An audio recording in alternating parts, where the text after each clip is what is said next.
नमस्कार। आइए आज उस जंग की असली वजहों में गहरा उतरते हैं जिसने दुनिया का नक्शा हमेशा के लिए बदल दिया। प्रथम विश्व युद्ध, जिसे कहा गया था the war to end all wars, यानी वो युद्ध जो सारे युद्धों को खत्म कर देगा। तो ये सब शुरू कहाँ से हुआ? कहानी शुरू होती है एक अकेली हिंसक घटना से। एक ऐसी घटना जिसने इतिहास का रुख ही मोड़ दिया और एक ऐसे संघर्ष को जन्म दिया जिसकी दुनिया ने कभी कल्पना भी नहीं की थी। तारीख थी 28 जून 1914। सुबह के करीब 11 बजे थे। ऑस्ट्रिया हंगरी साम्राज्य के होने वाले राजा आर्चड्यूक फ्रांस फर्डिनेंड अपनी पत्नी सोफी के साथ साराजेवो की सड़कों से गुजर रहे थे। तभी 19 साल का एक नौजवान गैब्रिलो प्रिंसिप उनकी कार के सामने आया और गोली चला दी। और बस कुछ ही पलों में एक साम्राज्य का वारिस और उसकी पत्नी दोनों की मौत हो चुकी थी। सिर्फ 2 लोगों की हत्या और नतीजा ये कि इस एक घटना के बाद जो जंग छिड़ी उसमें करीब करीब 2 करोड़ लोग मारे गए। सैनिक, आम नागरिक, सब। ये इतिहास के सबसे बड़े नरसंहारों में से एक था। तो सवाल यही है ना, कि आखिर 2 लोगों की हत्या इतनी बड़ी वजह कैसे बन गई कि पूरी दुनिया एक दूसरे के खून की प्यासी हो गई? इसका जवाब उतना सीधा नहीं है जितना लगता है। तो इसका जवाब ये है कि असल में ये हत्या असली वजह थी ही नहीं। ये तो बस एक बहाना था, एक चिंगारी जिसने पहले से तैयार बारूद के एक बहुत बड़े ढेर में आग लगा दी। चलिए इसे थोड़ा और समझते हैं। देखिए, किसी भी बड़े संघर्ष की तरह जो वजह दुनिया को बताई जाती है वो अक्सर असली वजह नहीं होती। फर्डिनेंड की हत्या ने आग तो भड़काई, इसमें कोई शक नहीं, लेकिन असली बारूद तो दशकों से जमा हो रहा था। तो फिर ये बारूद था क्या? चलिए उन 4 बड़ी वजहों पर एक नज़र डालते हैं जिन्होंने पूरे यूरोप को एक ज्वालामुखी के मुहाने पर लाकर खड़ा कर दिया था। ये 4 चीजें थीं: गठबंधन, सैन्यवाद, साम्राज्यवाद और राष्ट्रवाद। चलिए एक एक करके इन सबको समझते हैं। सोचिए, पहले विश्व युद्ध से ठीक पहले पूरा यूरोप 2 टीमों में बटा हुआ था। एक तरफ थी ट्रिपल अलायंस, जिसमें जर्मनी, ऑस्ट्रिया हंगरी और इटली थे, और दूसरी तरफ ट्रिपल एंटेंट, जिसमें फ्रांस, रूस और ग्रेट ब्रिटेन थे। मतलब ये कि अगर एक देश पर हमला हुआ तो उसके सारे दोस्त देशों को जंग में कूदना ही पड़ेगा।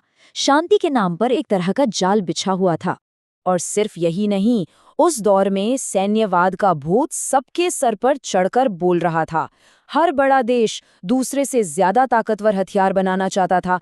सब अपनी अपनी सेना को बड़ा और आधुनिक बनाने की होड़ में लगे थे। और ये तैयारी कोई छोटी मोटी नहीं थी। आंकड़े देखिए जरा।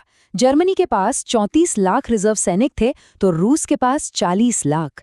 ऐसा लग रहा था मानो पूरा का पूरा महाद्वीप बस एक इशारे का इंतजार कर रहा हो कि कब जंग शुरू हो। अब आते हैं तीसरी वजह पर, और वो थी साम्राज्यवाद।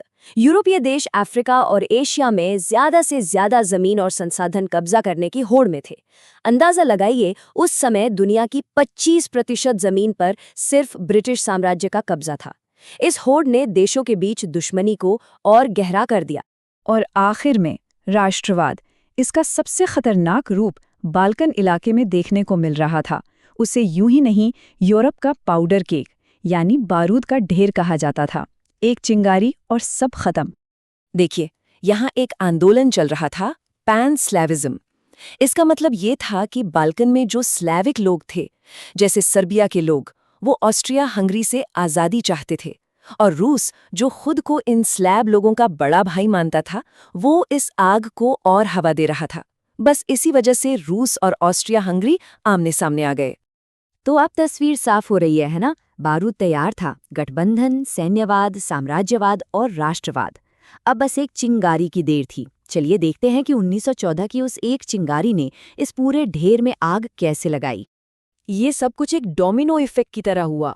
सब एक के बाद एक गिरते चले गए। सबसे पहले ऑस्ट्रिया हंगरी ने सर्बिया पर हमला बोल दिया। फिर रूस सर्बिया को बचाने आ गया। इसे देखकर जर्मनी, जो ऑस्ट्रिया हंगरी का दोस्त था, उसने रूस पर हमला कर दिया। अब फ्रांस को रूस के साथ अपनी दोस्ती निभानी पड़ी। और आखिर में जब जर्मनी ने बेल्जियम पर हमला किया तो ग्रेट ब्रिटेन भी इस जंग में कूद पड़ा।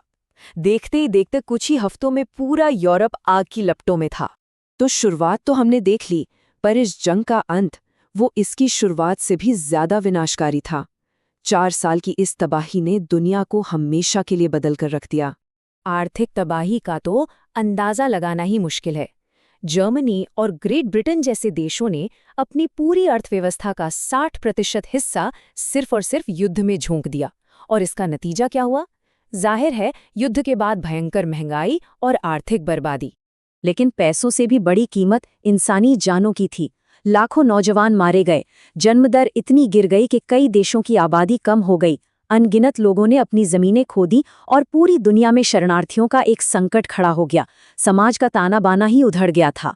और फिर 11 नवंबर 1918 को वो दिन आया जब ये युद्ध रुका।